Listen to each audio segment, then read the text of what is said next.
Rayagada block Chandni थाना अंतर्गत जेकेपुर बीसी रोड देवंग साहिर लकान सबरंग घरे चोरी घटना घटिथिबा थाना रे अभियोग होईछि।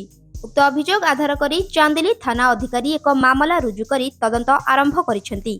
उक्त घटना रे संपृक्त अभियुक्त जेकेपुर Jagdamba cinema hall निकटस्थ Azad Nagar grammar पूर्णचंद्र जेनांग पुओ प्रदीप जेनांकु गिरफ करी पुलिस पचरा उचरा करिबा परे चोरी घटना रे संपृक्त थिबा अभियुक्त जनक मानिछंती।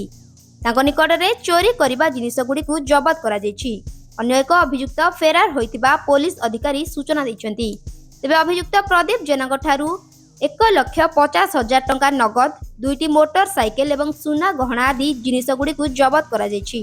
चांदिली थाना पुलिस चोरी घटना रे 24 घंटा मध्यरे पर्दाफाश करिबारे सफल होइछि।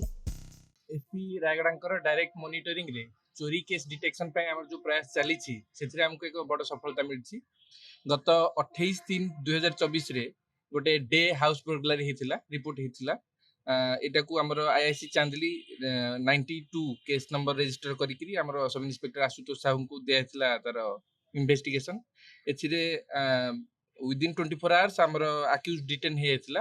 ताठू हमर कैश 1.5 लाख टंका, 2टी bike, earring, nose ring 1 pair, पाउची 11 पेयर पाउची, सिल्वर चेन 2टा, सिल्वर रिंग 2टा, सिल्वर गोड़ मुदी 3 पेयर, ता सहित बहुत गुड़ाए सिल्वर जिनस पत्र रिकवरी हेची। इंट्रोगेशन भितरे हमको आहुरी अक्यूज 2टी बाइक रिकवरी हैला। से बाइक गुडा को हमर से बाइक को नै कि रायगड़ा केस 112 28 तारिख रे रजिस्टर होइतिला।